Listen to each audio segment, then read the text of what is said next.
नमस्कार, कैसे हैं आप सब लोग। मेरा नाम है दीपाली। आज मैं फिर आ गई हूँ आपके पास। क्या कोई सीरीज लेके? कौन सी सीरीज लेके? पीछे तो आप देख सकते हो क्या लिखा है।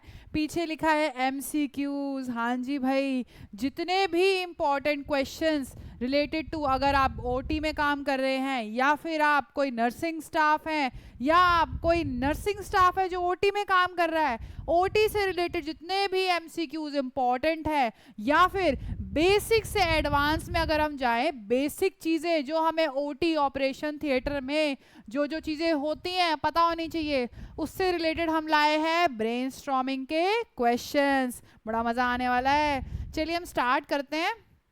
ठीक है, हमारे एमसीक्यू से। तो सबसे पहला एमसीक्यू है हमारा। ठीक है, एक काम करते हैं, I will give 30 seconds time. ठीक है, आपको 30 सेकेंड का टाइम दिया जाएगा। उस 30 सेकेंड के टाइम में you have to solve questions. समझ में आ रहा है? मज़ा आने वाला है बहुत। चलिए स्टार्ट करते हैं हमारा फर्स्ट क्वेश्चन। चलिए, what does O T stands for? O T का बच्चों क्या मतलब होता है? Option A operation theatre, option B operating theatre, option C optical theatre, या फिर ऑप्शन फोर ऑपरेशन टेक्निक। जल्दी से बताइए क्या हो सकता है इसका आंसर। जल्दी देखिए, आराम से, पैनिक नहीं होना। ठीक है, बताइए जल्दी।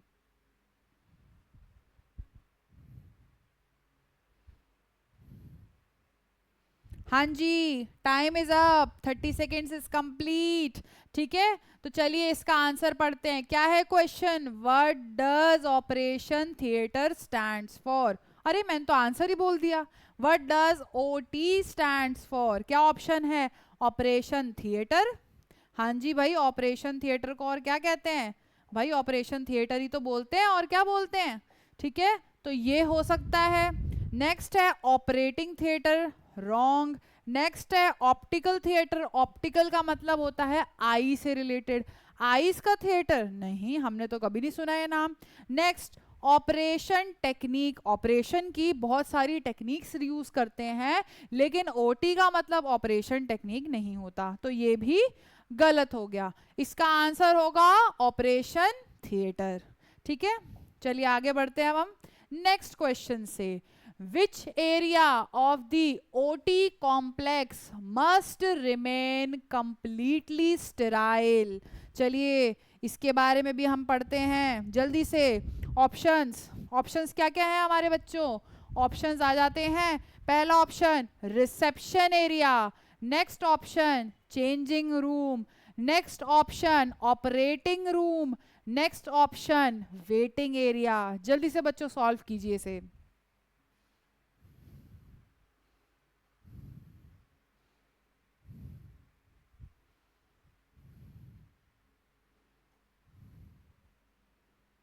सोच समझ के करना है, ठीक है, सोच के सॉल्व करना है। हाँ जी, टाइम इज अप। क्या आंसर होगा इसका? रिसेप्शन एरिया कौन सा होता है? वो वाला एरिया होता है जहां पर पेशेंट क्या करता है? पेशेंट आता है एडमिशन करवाने के लिए, reception area. Next changing room, जहां कपड़े बदलते हैं। ठीक है, next operating room. Operating room मतलब जहां पर सर्जरीज होती है, मतलब कि ऑपरेशन थिएटर। नेक्स्ट है वेटिंग एरिया, जहां पर पेशेंट या फिर पेशेंट का अटेंडेंट वेट करता है। तो क्वेश्चन क्या पूछा है? Which are of the OT complex? कौन सा इनमें से ओटी का area must remain completely sterile? Sterile मतलब बिल्कुल स्वच्छ। कौन सा एरिया हमेशा स्वच्छ रहना चाहिए? तो इसका आंसर बच्चों क्या होना चाहिए? इसका आंसर बच्चों रिसेप्शन एरिया तो नहीं हो सकता, चेंजिंग रूम नहीं हो सकता, ऑपरेटिंग रूम हाँ जी यही आंसर होगा इसका। और नेक्स्ट वेटिंग एरिया, कोई मतलब नहीं बनता। ठीक है, ऑपरेशन थिएटर में ही हम स्टेरिलिटी मेंटेन करते हैं, इन सब जगहों पे तो करते ही नहीं है। ठीक है, तो इसका आंसर ऑप्शन सी। अगर आप गलत हो तो कोई बात नहीं, आपके लिए हम आंसर्स भी बता रहे हैं, और अपने डाउट्स को अंदर नहीं रखना। ठीक है, फिर भी कोई डाउट होता है तो पूछना है आके। ठीक है, चलिए अब हम आ जाते हैं हमारे नेक्स्ट क्वेश्चन पे। हाँ जी, नेक्स्ट क्वेश्चन है बच्चों आपका, क्या क्वेश्चन है? नेक्स्ट क्वेश्चन ये है कि विच सॉल्यूशन इज यूज्ड, कौन सा बच्चों सॉल्यूशन यूज्ड होता है किसमें? Commonly used for surgical hand scrubbing. Surgical hand scrubbing में बच्चों कौन सा इंस्ट्रूमेंट आपका यूज होता है? Your time starts now. Option A क्या होगा बच्चों? Option A normal saline, option B chlorhexidine solution, option C glucose solution, option D distilled water. इसका मतलब ये है कि कौन सा सोल्यूशन हम यूज करते हैं जब हम सर्जिकल हैंड वॉशिंग यूज करते हैं। सर्जिकल हैंड वॉशिंग जब हम करते हैं, बताइए।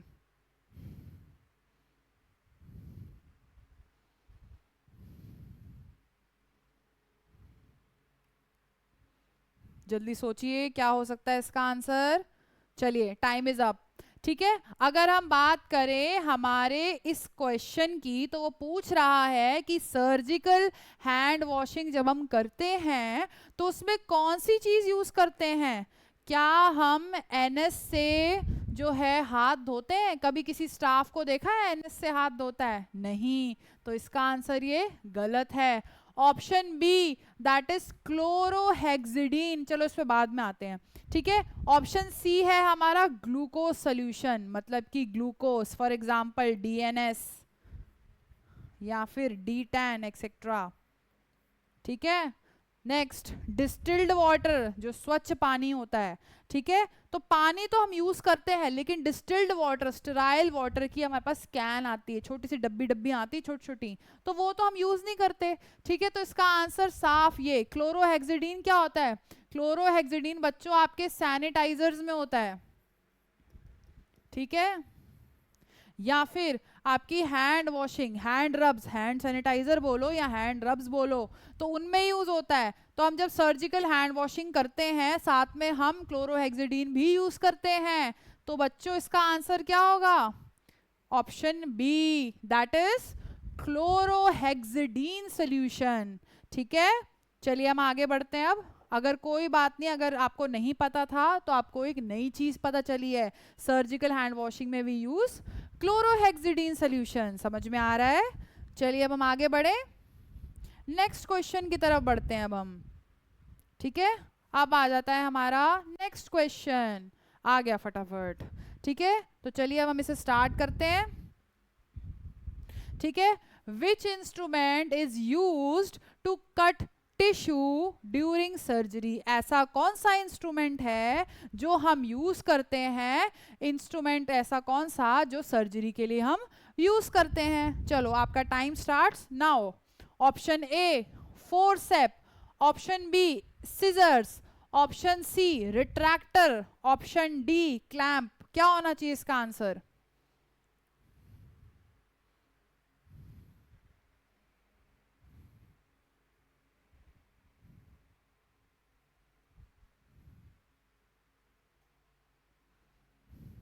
सोच समझ के करिए। ठीक है, और जिसको आता है ऑलरेडी, अगर नहीं आता तो आप प्रीवियस वीडियो को चेकआउट कीजिए। ठीक है, प्रीवियस वीडियो में इसके सारे आंसर्स आपको मिल जाएंगे। ठीक है, चलिए टाइम इज अप। ठीक है, तो अगर हम बात करें विच इंस्ट्रूमेंट इज यूज्ड, किस चीज के लिए? To cut the tissue, cut करने के लिए हम क्या यूज करते हैं? किसी चीज को कट करना हो तो हम क्या यूज करते हैं बच्चों? सामने से ही बच्चों आंसर पता चल गया इसका। इसका सीधे से आंसर होना चाहिए बच्चों सिजर्स। ठीक है, हमें टिश्यू या ऑर्गन को कट करना है तो हम सिजर्स यूज करते हैं। फोर्सेप्स क्या होती हैं? ऐसे दिखती हैं। ठीक है, दिस इज अ रोटी वाला जैसे चिमटा होता है ना, रोटी जिसे पकाते हैं वैसा चिमटा होता है फोर्सेप्स, उसको कहते हैं। ठीक है, सीजर्स होती है हमारी कट करने के काम आती है। रिट्रैक्टर क्या होता है? रिट्रैक्टर हमने पढ़ा था, रिट्रैक्टर से तो कोई टिश्यू तो कट नहीं होता। ठीक है, उससे टिश्यूज को हम साइड कर सकते हैं लेकिन कभी उससे कट नहीं होता। नेक्स्ट है क्लैंप। क्लैंप का मतलब ये है कि कोई भी आर्टरी है, कोई भी वेन है, मैंने कोई इंस्ट्रूमेंट लगाया, ठीक है, उस इंस्ट्रूमेंट से उसे क्लैंप कर दिया, बंद कर दिया, थोड़ी देर के लिए उसका सर्कुलेशन रोक दिया, बट इससे कट तो नहीं होता, तो इसका सीधा सा आंसर है दैट इज सिजर्स। ठीक है, इसका आंसर होगा सिजर्स। चलिए आगे बढ़ते हैं, नेक्स्ट क्वेश्चन। नेक्स्ट क्वेश्चन आ गया बच्चों भाई हमारे ऑटोक्लेव के ऊपर, जरा देख लेते हैं इसमें क्या कह रहा है ये। ऑटोक्लेव की अगर हम बात करें तो ऑटोक्लेव इज यूज्ड फॉर, किस चीज के लिए ऑटोक्लेव यूज होता है? Your time starts now. Option A cleaning instruments, instruments को साफ करने के लिए। ऑप्शन बी स्टेरलाइजिंग इंस्ट्रूमेंट्स, मतलब कि इंस्ट्रूमेंट्स को स्वच्छ बनाने के लिए। तीसरा स्टोरिंग इंस्ट्रूमेंट्स, इंस्ट्रूमेंट्स को इकट्ठा करके एक डब्बे में रखने के लिए। Option D drawing the instruments, instruments को सुखाने के लिए। तो इसका क्या आंसर होगा बच्चों, बताइए जल्दी।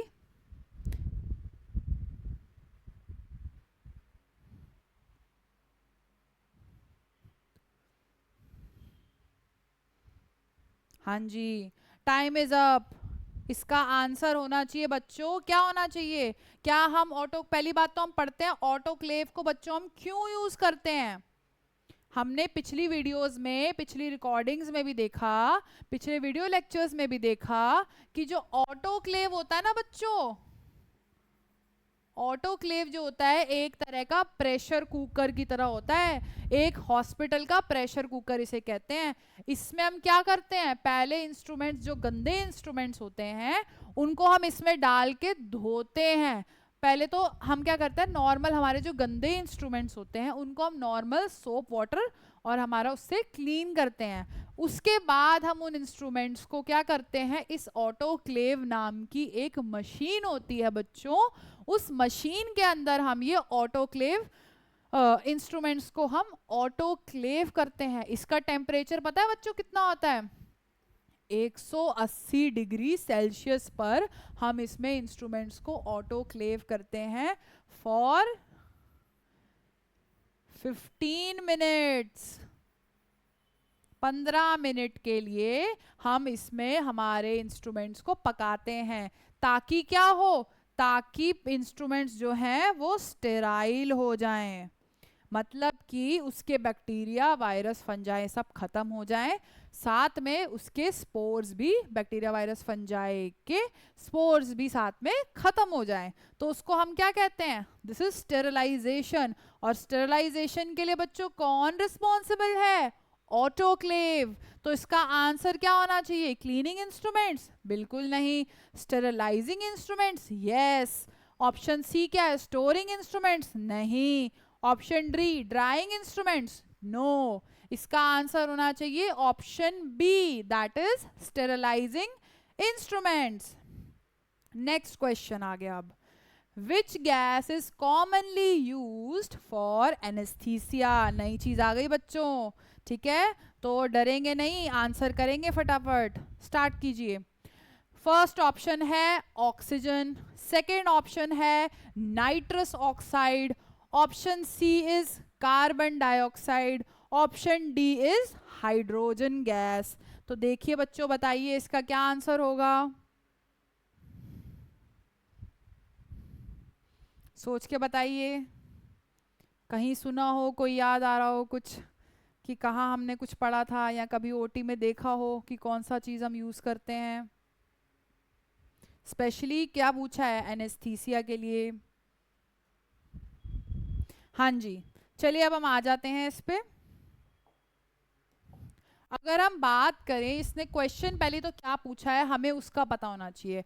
इसने बोला है कौन सी गैस को हम ज्यादातर यूज करते हैं एनेस्थीसिया देने में, मतलब कि ऑपरेशन थिएटर में जो हमारी एनेस्थीसिया मशीन है उस मशीन के अंदर सबसे कॉमन एक गैस जो होती है वो रखी जाती है। उस कॉमन गैस को क्या कहते हैं? क्या वो ऑक्सीजन होती है, या वो नाइट्रस ऑक्साइड होती है, या वो कार्बन डाइऑक्साइड होती है, या वो हाइड्रोजन होती है? तो इसका सीधा सा आंसर होना चाहिए that is the nitrous oxide, जिसको हम क्या कहते हैं, N2O2, नाइट्रस ऑक्साइड।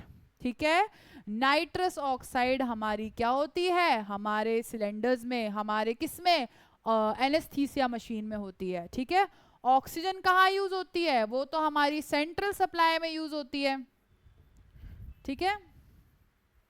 इसके अलावा ओटी में क्या होता है? सेंट्रलाइज ऑक्सीजन भी होती है और साथ में ऑक्सीजन के सिलेंडर्स भी होते हैं।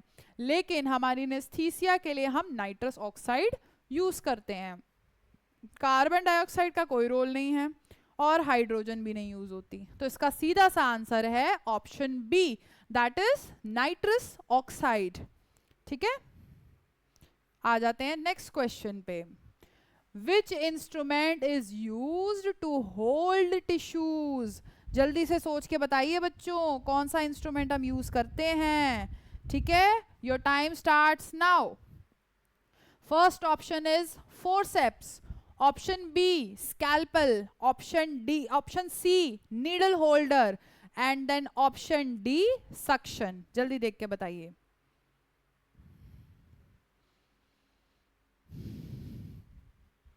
सोच के करना है, ठीक है, बुद्धि लगानी है अच्छे से, ठीक है।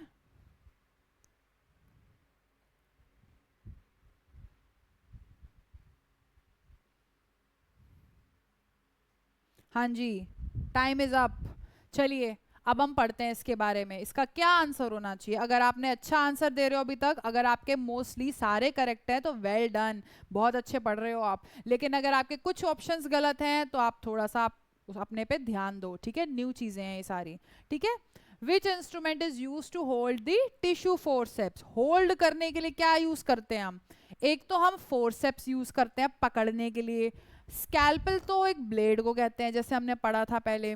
नेक्स्ट है नीडल होल्डर। नीडल होल्डर वो होता है जिससे हम नीडल को पकड़ते हैं, बच्चों समझ में आ रहा है? नीडल होल्डर उसे कहते हैं जिससे हम नीडल को होल्ड करते हैं। नेक्स्ट आता है आपका सक्शन। सक्शन मशीन तो वो होती है ना जो सारी बॉडी फ्लूइड्स को निकालती है, तो वो तो कोई टिश्यू को होल्ड ही नहीं करती। तो इसीलिए ये तो पहली बात तो इन ऑप्शंस में से सबसे अलग है, तो ये तो इसका आंसर है ही नहीं। दूसरा नीडल होल्डर, नीडल को पकड़ने के लिए, ठीक है। हम क्या बात कर रहे हैं, कौन सा इंस्ट्रूमेंट जो टिश्यूज होल्ड करता है, ना कि नीडल को, तो ये भी गलत है। Next option which instrument is use to hold tissues, या तो स्कैल्पल क्या होता है, ये तो कट मारने के लिए होता है, तो ये भी गलत है। Then the correct option is forceps, ठीक है। फोर्सेप्स इसका आंसर है। नेक्स्ट क्वेश्चन पे आ जाते हैं। What is the purpose of surgical mask? Surgical mask का बच्चों क्या फंक्शन है? चलिए पढ़ते हैं अब इसको। टाइम स्टार्ट्स नाउ, ठीक है। First is protect patient and staff from infection, option B improve breathing, option C increase oxygen supply, option D is reduce sweating. क्या होना चाहिए इसका आंसर? जल्दी बताइए। आप कमेंट्स में भी डाल सकते हैं, ठीक है। कमेंट सेक्शंस में लिख सकते हैं इसके आंसर्स अच्छे से, ठीक है, जब भी आप ये वीडियो देखते हैं, ठीक है। हाँ जी, टाइम इज अप, ठीक है। अगर हम बात करें इस क्वेश्चन की, what is the purpose of surgical mask, मतलब कि सर्जिकल मास्क का बच्चों क्या फंक्शन है, नीचे से पढ़ के शुरू करते हैं। पहली बात तो क्या इससे पसीना कम आता है? ये तो कुछ है ही नहीं, है तो अलग ही बिल्कुल उल्टा पूछा है इन्होंने। ऑप्शन सी क्या है, इंक्रीज ऑक्सीजन सप्लाई? नहीं, मास्क पहनने से तो और दम घुटता है। ऑप्शन बी क्या है, इम्प्रूव ब्रीदिंग? क्या इससे ब्रीदिंग इंप्रूव होती है? बिल्कुल गलत। ऑप्शन ए क्या है, protect the patient and staff from infection? Infection का मतलब है कि क्या हमारा सर्जिकल मास्क पेशेंट को और स्टाफ को एक दूसरे से इन्फेक्शन होने के चांसेस को घटाता है? तो yes, this is the answer for surgical mask. Option A is the correct answer. चलिए अब नेक्स्ट पे चलते हैं।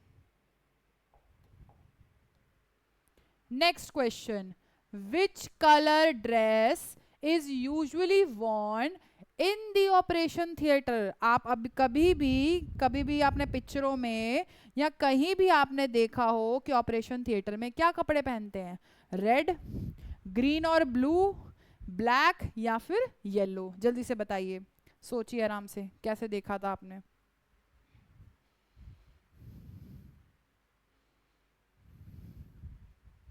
कमेंट सेक्शन में भी यू कैन राइट, ठीक है। कमेंट सेक्शन में आप ऑप्शंस लिख सकते हैं, उसके एक्सप्लेनेशंस भी लिख सकते हैं, ठीक है। मैं चेक कर लूंगी उसको।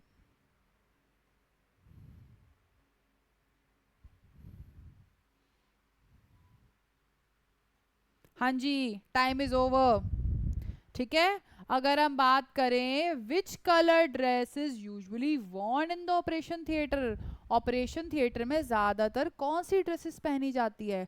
सबसे सीधा इसका मैं सामने आंसर बता देती हूँ, ठीक है। ऑपरेशन थिएटर में ज्यादातर ग्रीन या फिर नीला, ठीक है, ग्रीन या फिर ब्लू, ये दो ही ड्रेसेस होती हैं जो ओटी में एक्सेप्टेबल हैं, वरना और कोई ड्रेस एक्सेप्टेबल यहाँ पे नहीं होती, ठीक है।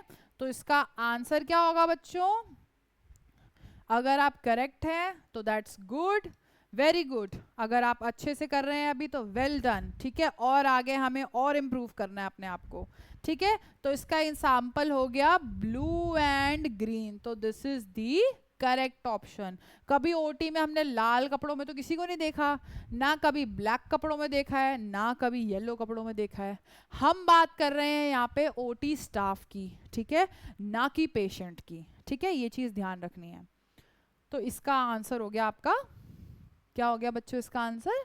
इसका आंसर हो गया आपका option B. Next, next question है आपका कि the instrument use to hold a needle during suturing, तो इसका क्या आंसर होना चाहिए? जल्दी बताइए, start. First is the artery forcep, B is needle holder, C is tissue forcep, D is retractor. जल्दी बताइए।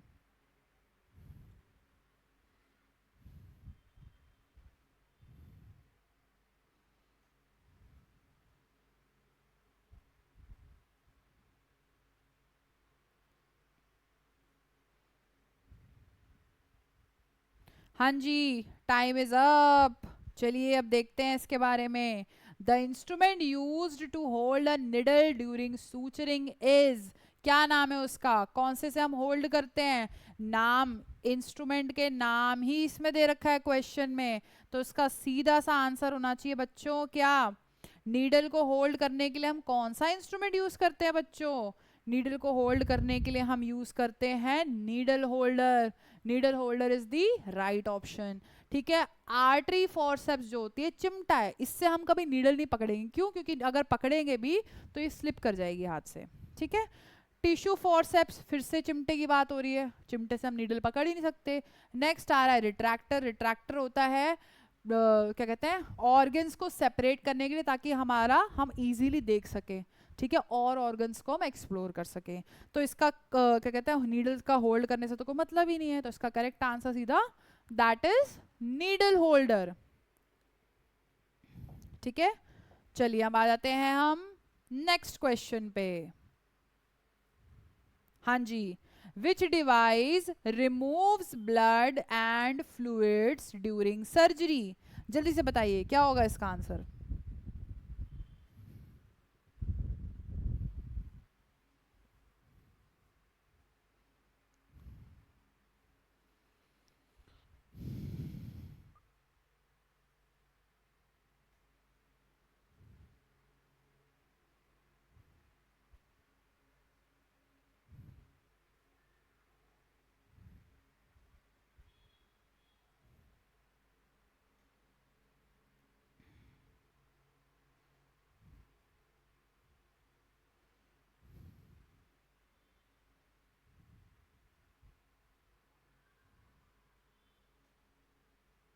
हाँ जी students, time is up, time तो चला गया। चलिए अब हम पढ़ते हैं।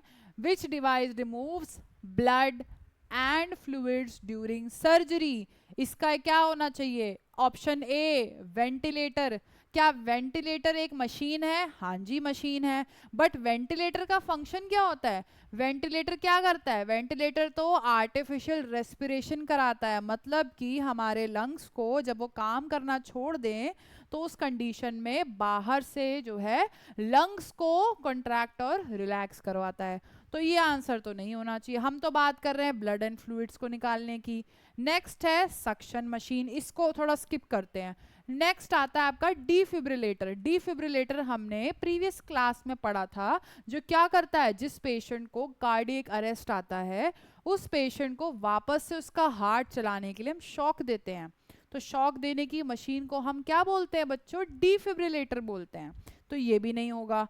नेक्स्ट क्या है, ईसीजी मशीन। ईसीजी मशीन क्या होता है, ईसीजी की फुल फॉर्म क्या होती है बच्चों?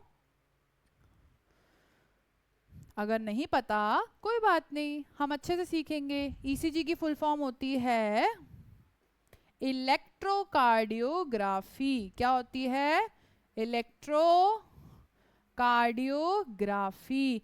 मतलब एक ऐसा इंस्ट्रूमेंट, एक ऐसी मशीन जो हार्ट की एक्टिविटीज को एक ग्राफ की फॉर्म में दिखाती है। ठीक है, आप अगर ईसीजी मशीन की रिपोर्ट देखते हो तो ऐसे आती है ना, ऐसे लाइक ऐसे टाइप बहुत सारी लाइनें होती हैं, उसको हम ईसीजी रिपोर्ट कहते हैं और इस मशीन को हम ईसीजी मशीन कहते हैं। तो ये भी ऑप्शन गलत है, ये तो हार्ट के बारे में बता रहा है। दूसरा ऑप्शन डिफिब्रिलेटर तो एक मशीन है जो शॉक देती है, ये भी नहीं होगा। नेक्स्ट है वेंटिलेटर, वो तो लंग्स के लिए, वो तो बिल्कुल ही गलत है। नेक्स्ट अगर हम बात करें सक्शन मशीन, सक्शन मशीन का हमने फंक्शन पढ़ा था कि वो क्या करती है, वो बॉडी फ्लूइड्स को, ब्लड को, सबको सक्शन करके वहां से बाहर निकालती है। तो इसलिए इसका करेक्ट ऑप्शन होना चाहिए भाई option B, that is suction machine. समझ में आ रहा है? चलिए, बहुत अच्छा कर रहे हैं आप अभी तक।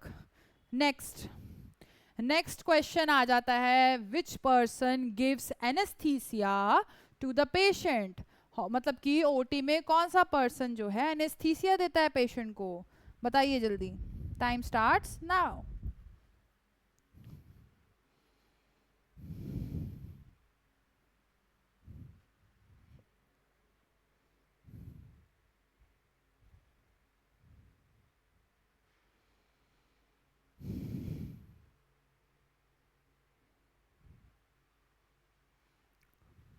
दिमाग लगाइए भाई, दिमाग लगाना है, अच्छे से करनी है सारी चीजें। अभी तो हम ये थोड़ा बेसिक क्वेश्चंस पढ़ रहे हैं, इसके बाद हम थोड़े एडवांस क्वेश्चंस पे चले जाएंगे। चलिए, टाइम इज अप। चलिए अब हम इस पर पढ़ते हैं। Which person gives anaesthesia to the patient. क्या सर्जरी करने वाला सर्जन क्या एनेस्थीसिया देता है? नहीं देता। स्टाफ नर्स देती है एनेस्थीसिया? बिल्कुल नहीं। ऑप्शन सी एनेस्थेटोलॉजिस्ट, इसके बाद आओ ऑप्शन डी पे आओ ओटी टेक्नीशियन। क्या ओटी टेक्नीशियन स्टाफ पेशेंट को एनेस्थीसिया लगाता है? गलत। तो इसका आंसर क्या है? एनेस्थेटोलॉजिस्ट। क्या आंसर है इसका बच्चों? एनेस्थेटोलॉजिस्ट, दैट इज ऑप्शन सी। जो एनेस्थीसिया देता है उस पर्सन को हम एनेस्थेटोलॉजिस्ट बोलते हैं। क्या बोलते हैं? एनेस्थेटोलॉजिस्ट। ठीक है, तो इसका आंसर हो गया आपका ऑप्शन सी। चलिए आगे आ जाते हैं अब हम। ठीक है, नेक्स्ट क्वेश्चन आता है, the instrument used to make surgical incisions. कौन सा इंस्ट्रूमेंट से हम सर्जिकल इंसिजन्स लगाते हैं? चलिए, टाइम स्टार्ट्स नाउ।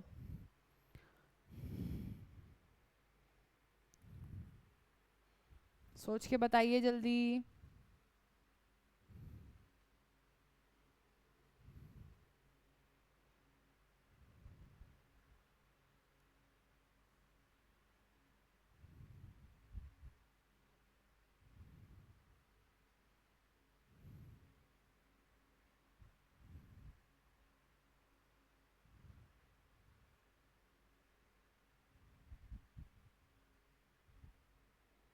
हाँ जी, टाइम इज अप नाउ। चलिए अब हम पढ़ते हैं इसके बारे में। The instrument used to make surgical incisions. तो कौन सा इंस्ट्रूमेंट कट लगाता है, सर्जिकल कट लगाने में यूज होता है? Option A retractor, option B scalpel, option C clamp, option D forceps. सबसे पहले हम पढ़ते हैं रिट्रैक्टर। हमने पढ़ा कि रिट्रैक्टर जो है वो ऑर्गन्स को साइड करता है, तो this is wrong.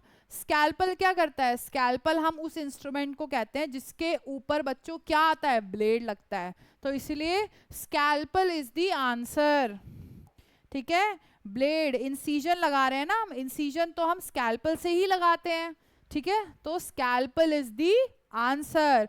Option C क्या है बच्चों, क्लैंप, क्लैंप से कभी कट नहीं लगता, तो इसलिए this is wrong. Option D is forceps, forceps का मतलब है चिमटा, चिमटे से कभी कोई कट लगता है, नहीं लगता, तो forcep is the wrong answer. तो इसका आंसर होगा option B, that is scalpel. चलिए नेक्स्ट पे आ जाते हैं। Next question, which infection control method, which infection control method kills all microorganisms including spores। चलिए जल्दी बताइए, time starts now.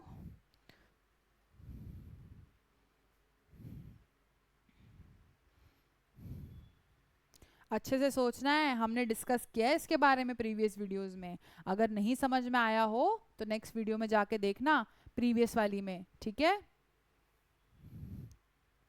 Orientation to OT के नाम से वीडियो है, यू कैन चेक आउट, ठीक है।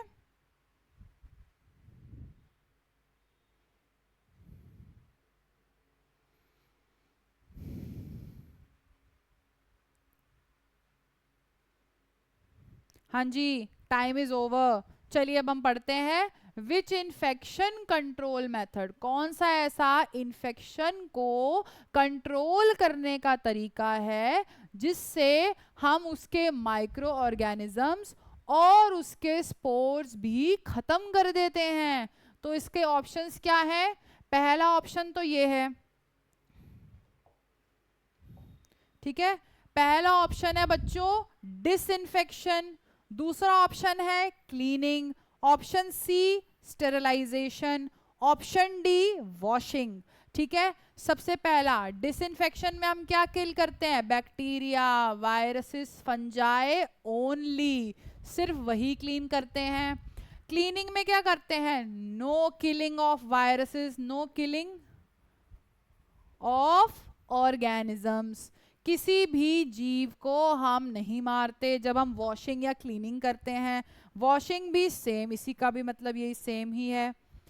स्टेरिलाइजेशन का मतलब होता है हमने क्या करा, bacteria, virus and fungi clean करे, मतलब कि उसको किल करा और साथ में उसके स्पोर्स को भी मारा, इसमें इसने मेंशन करवाया है, ठीक है। तो इसलिए इसका आंसर क्या होगा बच्चों, इसका सीधा सा आंसर होगा दैट इज स्टेरिलाइजेशन, ठीक है। Option C is the correct answer.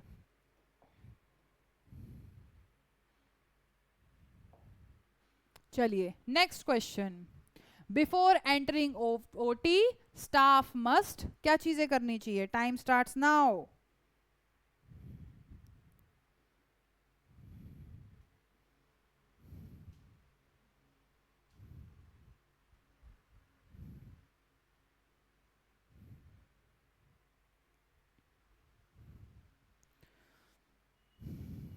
क्या चीज़ों का ध्यान रखती है स्टाफ जब ओटी में जाती है तो, या जाता है, जो भी, क्या चीज़ का ध्यान रखना है स्टाफ को।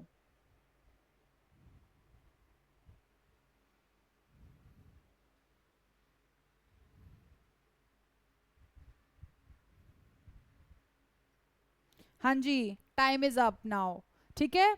तो क्या क्वेश्चन है, before entering OT staff must, क्या चीजें करनी चाहिए, wear normal clothes, option B wear sterile gown and gloves, option C wear slippery only, wear slippers only, sorry, ठीक है, wear slippers only, option D carry personal items. तो इसका क्या answer होना चाहिए बच्चों, इसमें तो बच्चों साफ ही बोल रहा है, आंसर तो शायद सुपरफिशियली आपको दिख गया होगा, अगर नहीं दिखा तो कोई बात नहीं, हम इसके बारे में पढ़ते हैं।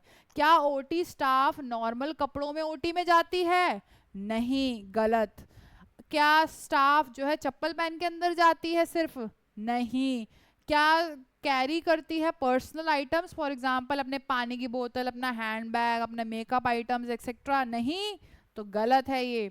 ऑप्शन बी क्या है, wear sterile gown and gloves, this is the correct option. हमने पढ़ा था कि ऑपरेशन जो है OT area, it is the restricted area, तो रिस्ट्रिक्टेड एरिया में कोई भी पर्सन जाएगा बिना पीपी किट के, पर्सनल प्रोटेक्टिव इक्विपमेंट्स के बगैर, उसकी एंट्री वहां नहीं होती, चाहे वो कोई स्टाफ हो, इवन वो कोई सर्जन हो। ठीक है, ठीक है, this is the correct answer, option B. चलिए next question, which instrument is used to clamp blood vessels? Your time starts now.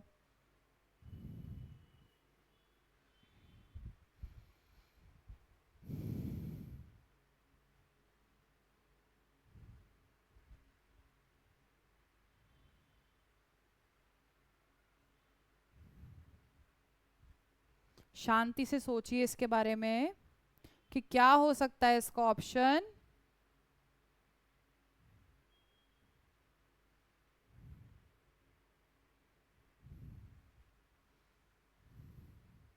हाँ जी, टाइम इज अप नाउ। चलिए, which instrument is used to clamp blood vessels? Clamp मतलब रोकने के लिए, ठीक है। Retractor, option B artery forcep, option C needle holder, option D scissors.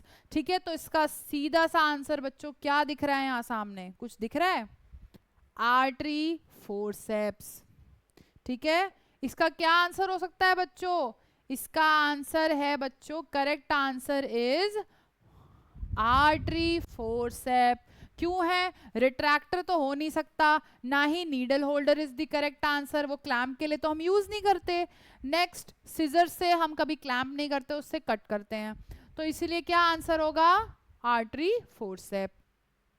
Forceps हमने पढ़ा था किस लिए यूज करते हैं? क्लैम्प करने के लिए, टू क्लैम्प, इसलिए इसका आंसर होगा ऑप्शन बी। चलिए नेक्स्ट क्वेश्चन पे आ जाते हैं।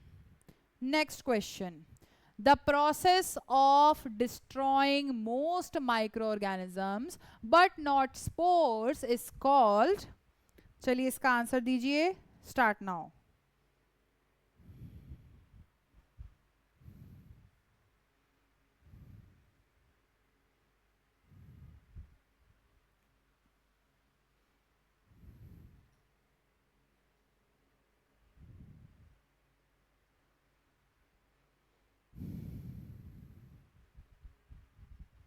सोचिए सोचिए, इसका आंसर हमने पढ़ा हुआ है, पिछली क्लासेस में पढ़ा है, ठीक है, सोच समझ के करना है। ठीक है, टाइम इज अप नाउ। ठीक है, the process of destroying most micro organisms but not spores, ऐसा कौन सा तरीका है जिसमें हम बैक्टीरिया, वायरस, फंजाई को किल करते हैं लेकिन उसके स्पोर्स नहीं किल होते? हमने पढ़ा था स्टेरिलाइजेशन में स्पोर्स भी किल होते हैं, तो स्टेरिलाइजेशन तो आंसर होगा ही नहीं। ठीक है, तो फर्स्ट ऑप्शन तो इसमें मैच ही नहीं करेगा। ठीक है, ऑप्शन सी क्लीनिंग, क्लीनिंग में तो हम कोई बैक्टीरिया वायरस को हम किल ही नहीं करते। इंसिनरेशन का मतलब होता है बर्निंग ऑफ नीडल, नीडल को बर्न करना या फिर कट करना, that is called as incineration. तो इंसिनरेशन का तो आंसर होगा ही नहीं, तो इसका सही से आंसर हो गया दैट इज डिसइंफेक्शन। जैसे कि हमने पढ़ा था कि सिर्फ बैक्टीरिया, वायरस, फंजाई को हम किल कर रहे हैं, दैट इज कॉल्ड डिसइंफेक्शन। ठीक है, तो this is the option B. चलिए नेक्स्ट पे आ जाते हैं। Next question is the OT temperature is usually maintained around. कितना टेम्परेचर होता है भाई ऑपरेशन थिएटर का? जल्दी बताइए। और तुक्का नहीं मारना है, ये भी चीज ध्यान रखनी है, तुक्के नहीं चलेंगे यहाँ पे। जो गवर्नमेंट के एग्जाम्स आप दोगे उसमें तुक्के नहीं चलते, कुछ कुछ में आप तुक्का मार सकते हो लेकिन हर क्वेश्चन में तुक्का नहीं लगेगा। ठीक है, तो अपना दिमाग लगा के सोचना है कि हाँ जी क्या आंसर हो सकता है इसका, जल्दी सोचिए।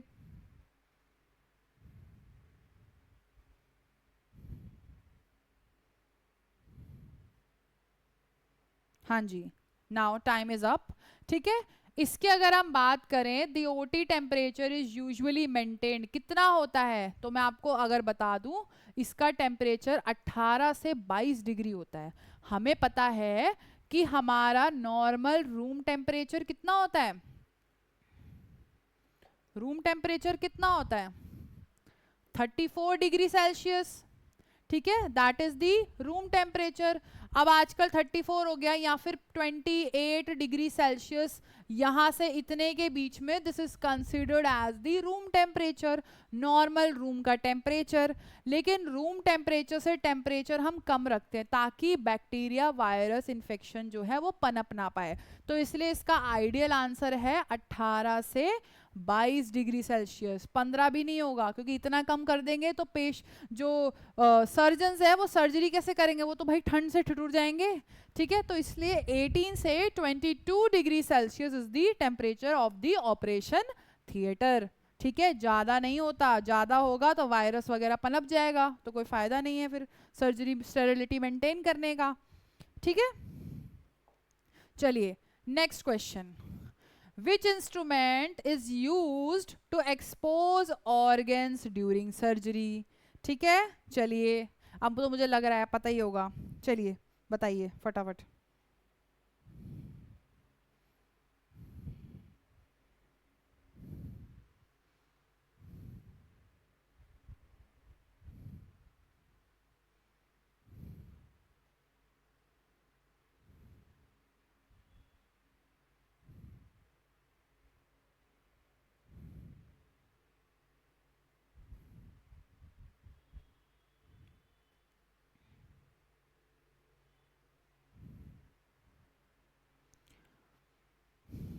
हाँ जी, टाइम इज अप नाउ।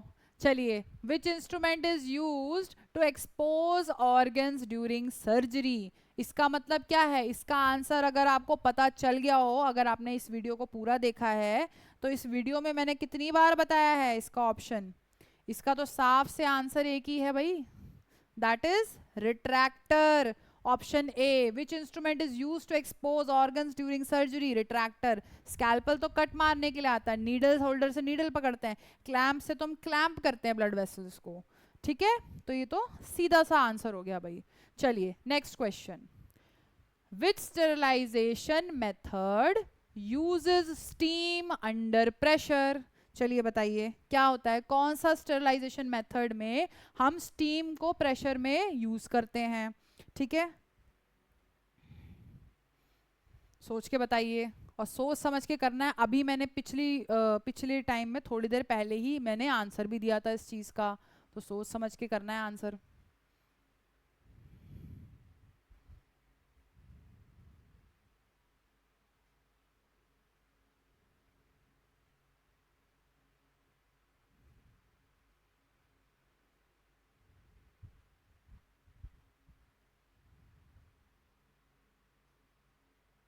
चलिए बच्चों, टाइम इज अप, ठीक है। Which sterilisation method uses steam under pressure, हमने पढ़ा था ऐसा कौन सा इक्विपमेंट है या ऐसा कौन सा डिवाइस है जो हॉस्पिटल में यूज होता है जिसमें हम प्रेशर बनाते हैं, प्रेशर कुकर की तरह काम करता है।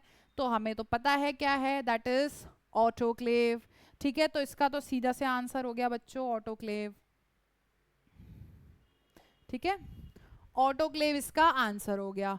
हॉट एयर ओवन नहीं हो सकता, बॉइलिंग, हम कभी इंस्ट्रूमेंट्स को बालते नहीं हैं, ठीक है। केमिकल स्टेरिलाइजेशन, ये ऐसा कोई टर्म होता ही नहीं है, ठीक है। तो इसलिए इसका आंसर क्या होगा बच्चों, इसका आंसर है ऑटोक्लेव, ठीक है। चलिए ये तो हो गया आपका क्वेश्चन। चलिए अब आते हैं नेक्स्ट क्वेश्चन पे, the person who assist the surgeon during surgery, चलिए ये भी एक टर्म आ गई, चलिए बताइए फटाफट।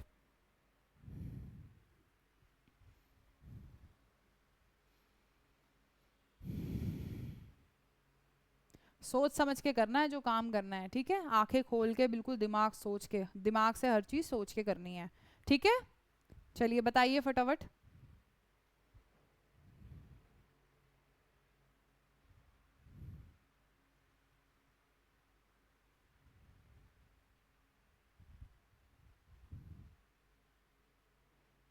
हाँ जी, टाइम इज अप। चलिए इसका आंसर तो भाई सीधा सा आंसर है, ठीक है। सर्जन्स को असिस्ट कौन करते हैं, हमारे ओटी टेक्नीशियन सर, ठीक है, हमारे ओटी स्टाफ्स, ठीक है। तो इसका सीधा सा आंसर हो जाएगा हमारा ओटी टेक्नीशियन, ना कि वार्ड बॉय, ये भी नहीं है। रिसेप्शनिस्ट क्यों आएगी भाई ओटी में, ठीक है। फार्मासिस्ट का क्या काम है ओटी में, वो तो फार्मेसी में रहेगा, ठीक है। तो इसका सीधा सा आंसर हो गया ऑप्शन ए, ठीक है। चलिए आगे बढ़ते हैं। The instrument used to cut suture, sutures को कट करने के लिए कौन सा होता है भाई, चलिए बताइए, सोच समझ के बताएंगे बस, ठीक है। हाँ जी,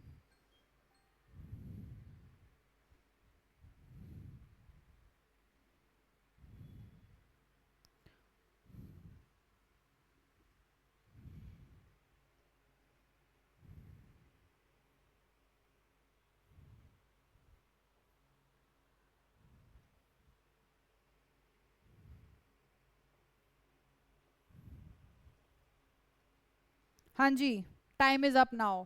चलिए इसका आंसर क्या होगा, the instrument used to cut suture, suture को काटने के लिए कौन सा हमारा इक्विपमेंट यूज होता है। न्यू नॉलेज है बच्चों, ये क्वेश्चन पता है बच्चों कहाँ आया था, नॉर्सेट का इंपॉर्टेंट क्वेश्चन है। इसके अलावा डीएसएसबी के एग्जाम में, डीएसएसबी और नॉर्सेट 10, नॉर्सेट 9, सॉरी नॉर्सेट 9 में ये क्वेश्चन आया है, ठीक है। ओटी के टेक्नीशियन, ओटी टेक्नीशियंस के गवर्नमेंट एग्जाम्स में ये क्वेश्चन आया है, the instrument use to cut suture क्या है, मायोसीजर तो हमें पता ही नहीं क्या होता है। आर्टरी फोर्सेप्स हमने पढ़ा है, फोर्सेप्स जो होल्ड करने के लिए यूज होती है। रिट्रैक्टर से हम सेपरेट करते हैं। सक्शन टिप या सक्शन अपरेटस, हम उसे कह सकते हैं सक्शन करने के लिए, सक्शन वाले का तो कोई लॉजिक ही नहीं है, ये भी गलत है, ये भी गलत है, ठीक है। तो इसका सीधा सा आंसर है मायो सीजर्स। एक अलग तरह की बच्चों सीजर्स आती है जिससे हम क्या करते हैं, सूचर्स, जब पेशेंट को टांके लग जाते हैं, टांके लगने के 3 दिन बाद 4 दिन बाद हम पेशेंट को बोलते हैं, या 1 हफ्ते बाद आने के, जब भी आना है उसके बाद हम वहां पे उसके टांकों को काटते हैं, ठीक है। चलिए बच्चों अब हम मायो सीजर भी देख लेते हैं क्या होती है, ठीक है। चलिए एक बार मायो सीजर्स भी देख लेते हैं, ठीक है।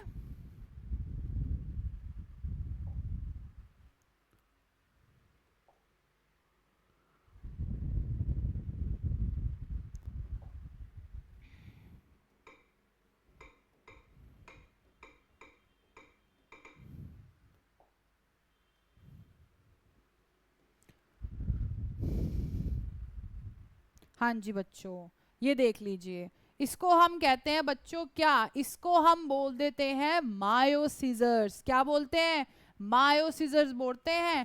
ये हल्की सी ऊपर से ऐसे हल्की सी झुकी हुई होती है, एक साइड बेंड होती है, आप देख सकते हो, ठीक है। इसको हम बच्चों मायो सीजर्स बोलते हैं, ठीक है। इसका क्या काम है, ये टाकों को काटने के काम आती है, ठीक है। इसको हम कहते हैं मायो सीजर्स, तो इसलिए इसका आंसर मायो सीजर्स है।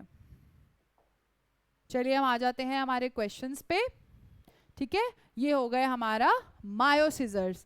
तो आज के लिए बच्चों इतने क्वेश्चंस हैं, ठीक है। मैं कोशिश करूंगी नेक्स्ट टाइम और आपके लिए अच्छे अच्छे क्वेश्चंस लेके आ सकूं, थोड़े से ब्रेनस्टॉर्मिंग वाले, थोड़े से टफ वाले, सो दैट आपको पता चल जाए, ठीक है, नई नई नॉलेज मिले, ठीक है। तब तक थैंक यू वेरी मच आपके लिए, ठीक है। मुझे क्या कहते हैं, थैंक यू सो मच, आपने मेरी वीडियो एंड तक देखी, ठीक है। अगर आपको कोई भी प्रॉब्लम हो, कोई भी क्वेरी हो, तो आप कमेंट सेक्शन में लिख सकते हैं, या फिर आप मुझे डायरेक्ट कमेंट कर सकते हैं, ठीक है। तो धन्यवाद आपका, ठीक है। आप अच्छे से हाइड्रेटेड रहिए, पढ़ाई करनी है लेकिन अपनी हेल्थ का भी ध्यान रखना है, ठीक है।